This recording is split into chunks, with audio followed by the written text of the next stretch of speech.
Bwana Yesu asifiwe.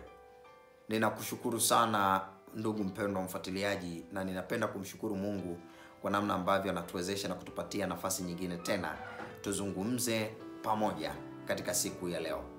Ninashukuru sana ndugu wapendwa kwa namna ambavyo mnatutia moyo na kutusapoti katika kuwezesha channel hii kukua na kuweza kuwafikia maelfu mahali walipo kona zote za ulimwengu. Mungu azidi kukubariki. Ndugu msikilizaji na mfuatiliaji wa video hizi, endelea kutusapoti kwa kulike, kushare na kusubscribe video hizi pindi zinapotoka. Kwa watu wachache ambao siku ya leo nitawafikishia shukrani zangu, akiwemo Mwalimu Amos kutokea kule Tasi jijini Arusha. Mungu akubariki sana kwa sapoti yako na kuonyesha moyo wa kujali, na comment yako tumeiona. Mungu azidi kukubariki. Lakini pia Mwinjilisti Godwin kutokea kule Longido, Bwana azidi kukubariki. Lakini sio wewe tu, yupo rafiki yangu, ndugu yangu Elisha Elias, yeye yupo Dar es Salaam. Ninakushukuru sana rafiki yangu kwa kuendelea kutufuatilia na kuendelea kuonyesha ushirikiano na mchango wako mkubwa katika channel yetu hii. Ninakushukuru pia rafiki yangu Pastor Oscar kutokea kule kwa West Conference. Mungu akubariki sana. Lakini pia na kushukuru rafiki yangu Uswili kutokea kule Singida kwa support yako kubwa na vile ambavyo unaendelea kushare video hizi na kusubscribe na kuwashirikisha wengine wengi waendelee kubarikiwa. Lakini naye kaka yangu anaitwa Kaka Davis Frank. Kaka Davis, Mungu akubariki sana. Nina imani ya kwamba mahali ulipo sasa unaendelea kubarikiwa. Kutokea kule Mbeya, maeneo ya chuo cha magereza, Mama Kristina, Mungu akubariki sana kwa mchango wako mkubwa.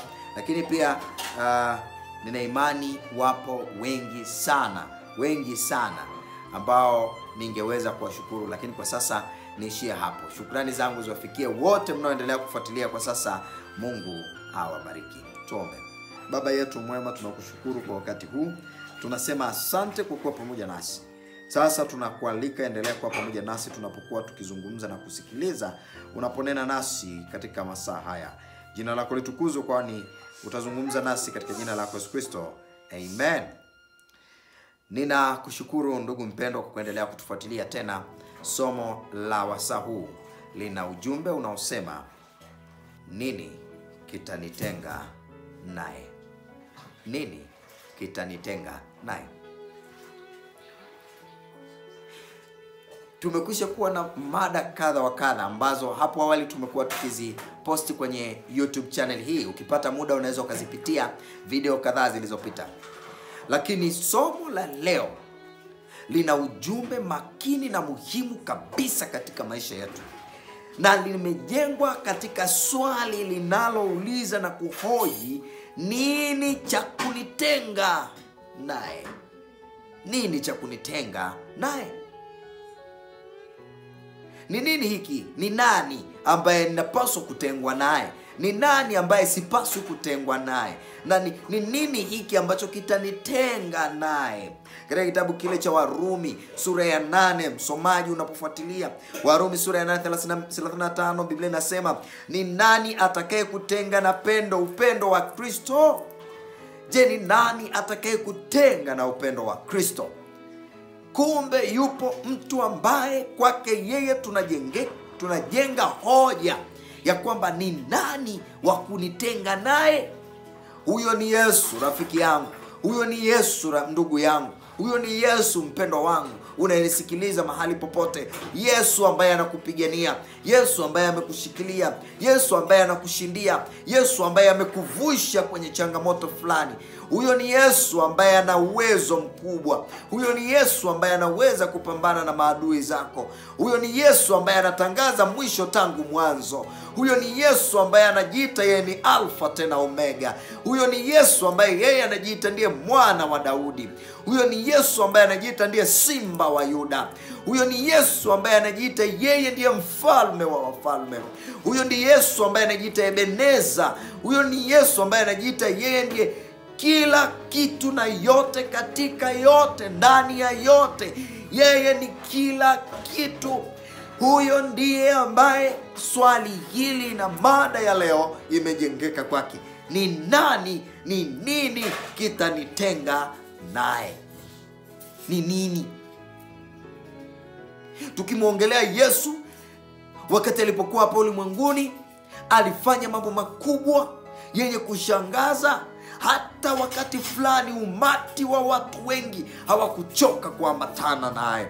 Hata wakati fulani Mafarisayo hawakuchoka kusikia jumbe zake. Wanasheria hawakuchoka kumsikiliza, kwa sababu alikuwa akiongea kwa kugusa mioyo yao, aliongea kwa kugusa haja zao, aliongea kwa kugusa mienendo na tabia zao, na walionyesha upendo ulio wa kipekee. Ndugu unayenisikiliza, natamani nikujuze jambo ambalo mahali ulipo ulifahamu.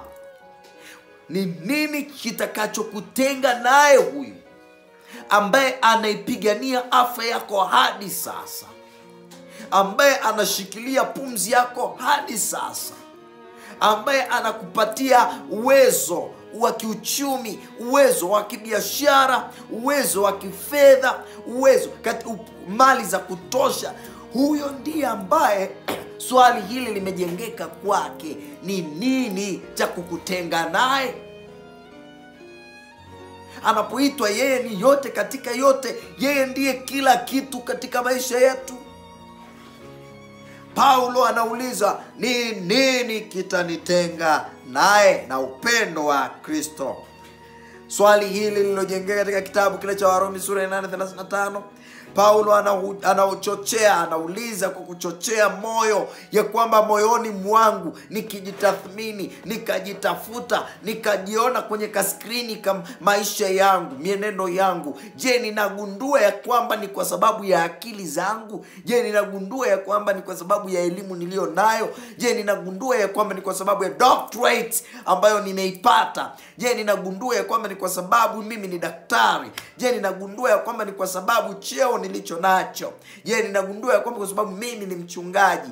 Ama ninamuona Kristo katika kipimo hicho, kipimo cha maisha yangu? Wapendwa, nataka niwaambie masaa haya, ni Kristo peke yake atupae kushinda na zaidi ya kushinda. Ndiye yeye peke yake ashikiliaye maisha yetu. Ndio yeye peke yake aliyekutunza uhai wako hadi sasa. Ndio yeye ambaye amekuepusha katika ajali ile. Ndiye yeye ambaye amekuepusha katika dhiki ile. Ndio yeye ambaye amekuepusha katika janga lile. Ulipaswa ufe, ulipaswa upoteze mali, ulipaswa upoteze mke, ulipaswa upoteze mume, ulipaswa upoteze watoto, lakini Bwana alikushikilia. Hebu mtazame Hana, mtazame Sara, ambao walivumilia taabu zote, kupanda na kushuka, lakini bado walisema mioni mwao, hata kama tunapitia magumu kiasi gani, yeye huyo atabaki kuwa Mwokozi na Bwana katika maisha yangu. Yeye huyo atabaki kuwa ndiye ngome na kinga maishani mwangu. Yeye huyo ndiye atabaki kuwa shahidi mwaminifu wa maisha yangu. Rafiki unayenisikiliza, swali linahoji sehemu hii ya kwanza, ni nini kitakutenga na upendo wa Kristo? Ni kitu gani? Tokea Edeni, alipowaumba Adamu na Hawa, walipoasi, aliwatafuta kwa upendo na kuwavika mavazi ya upendo, kuonyesha ishara ya upendo na kujali. Lakini si hivyo tu, alipowafunika uchi wao, aliwapatia uwezo wa kwenda kutafuta na kupambana katika ardhi walipolima. Bwana alimesha mimea katika kutafuta kwao. Walipotafuta, Bwana aliwapa chakula. Mpendwa unayenisikiliza, huyu ndiye ambaye swali linauliza, ni nini kitakutenga naye? Umezama katika dhambi fulani, umezama katika addiction, uhanga fulani, umekuwa mvutaji wa bangi ambaye umepindukia. Hata ukiambiwa huambiliki, ukishauriwa ushauriki. Umekuwa mvutaji wa sigara ambaye hauambiliki. Level yako imefika hatua hausikii chochote, neno lolote, ushauri wowote. Mlevi wa kupindukia. Rafiki zangu mnaonisikiliza wa namna hii, Bwana angali akiuliza kwa upendo na kwa huruma, ni nani atakutenga naye? Amekuvumilia katika yote hayo. Ulipovuta ule moshi, alipokuwa pembeni yako, aliona unapeleka mdomoni, aliona unavuta mara ya kwanza, lakini aliona madhara yake, lakini alikuvumilia.